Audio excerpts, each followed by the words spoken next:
আসসালামু আলাইকুম। সকল শিক্ষার্থীকে স্বাগত জানিয়ে শুরু করছি ম্যাথ ক্লাস। আজকে আমি ম্যাথ ক্লাসের ষষ্ঠ শ্রেণী গণিতের প্রথম অধ্যায় স্বাভাবিক সংখ্যা ও ভগ্নাংশ অনুশীলনী 1.1 এর প্রশ্ন নম্বর হচ্ছে 3।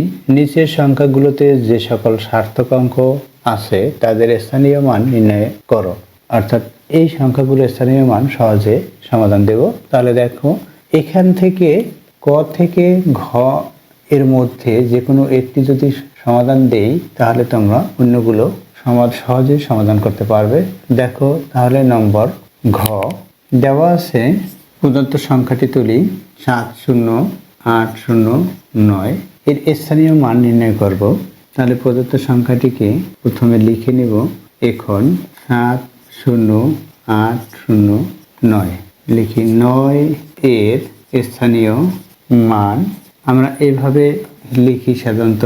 দেখো, এককে লিখি, দশকে দ, শতকে শ, হাজারে বা সহস্রে হা, অযুতে অ, এভাবে লিখি।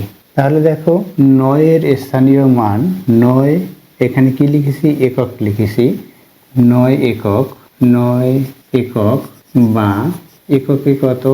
1 হয়। অর্থাৎ 9 গুণ 1 বা 9 বা আমরা এটা কথায় লিখতে পারি 9 এভাবে। এরপর দেখো, যেহেতু এখানে সার্থক অঙ্ক বলেছে, আমরা জানি শূন্য সার্থক অঙ্ক নয়, সুতরাং শূন্য আমাদের লেখার প্রয়োজন হবে না।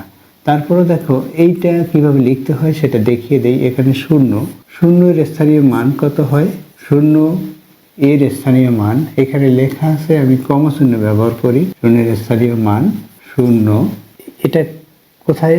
এটা দশক লেখা হয়েছে, একক দশক। 0 দশক, দশক বা 0 গুণ 10, দশকে 10 গুণ হয়, বা 0-এর সাথে 10 গুণ করলে বা 10-এর সাথে 0 গুণ করলে গুণফল 0 হয়। এত বা এখানে 0। এটা আমরা এই 0টা কথায় লিখে দেব 0। এটা লেখার প্রয়োজন নেই, তারপরে তোমাদের দেখিয়ে দিয়েছি। কিন্তু এটা সার্থক অঙ্ক শুধুমাত্র বলেছে, তাই আমরা সার্থক অঙ্ক লিখব। এরপর হচ্ছে এই 8 কি এখানে দেখো শতকে লেখা হলো। তাহলে 8 এর স্থানীয় মান এভাবে করে, 8 এর স্থানীয় মান 8, এখানে কি লেখা হলো? শতক বা 8 গুণ শতকে 100 হবে। এই 100 কিভাবে? দেখো আমরা এভাবে লিখি, একক দশক শতক। এখানে এককে 1, দশকে এই 1 লিখলাম। এখানে ডান দিকে একটি অঙ্ক আছে, তাই একটি 0 হয়। এই 1-এর পরে একটি 0, অর্থাৎ 1 লিখলাম, ডান দিকে একটি অঙ্ক, তাই একটি 0। আবার শতকে আবার 1 লেখা হলো, ডান দিকে কয়টা অঙ্ক? একটা, দুইটি অঙ্ক, তাই দুইটা 0। এভাবে করে হয়। আবার হাজারে একটি, এখানে 1 লিখলাম, কয়টা অঙ্ক? একটা, দুইটা, তিনটা, তাই তিনটা 0। এভাবে আমরা হিসাব করি। তাহলে কি 8-এর সাথে 100 গুণ করলে কত হবে? বা এখানে আমরা কমা চিহ্ন ব্যবহার করতে পারি বা লেখার পরে। যেহেতু কমা কেন? অথবা সংক্ষিপ্ত রূপ, তাই আমরা এখানে কমা চিহ্ন ব্যবহার করতে পারি। তাহলে দেখো 8 এর সাথে 100 গুণ করলে কি হবে? 800 হবে।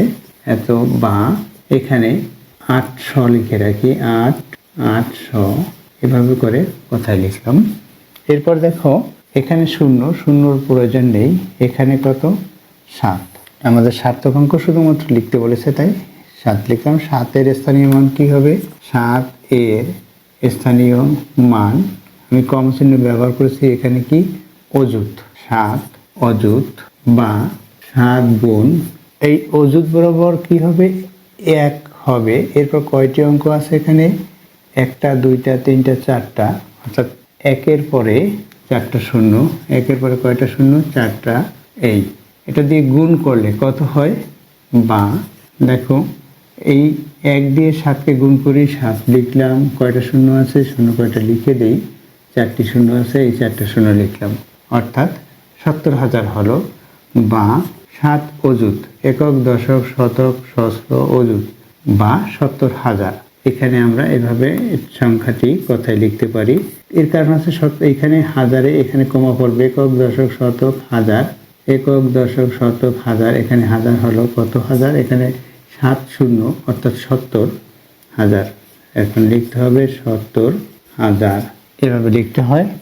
আশা করছি বুঝতে পেরেছো কিভাবে এই স্থানীয় মান লিখতে হয়।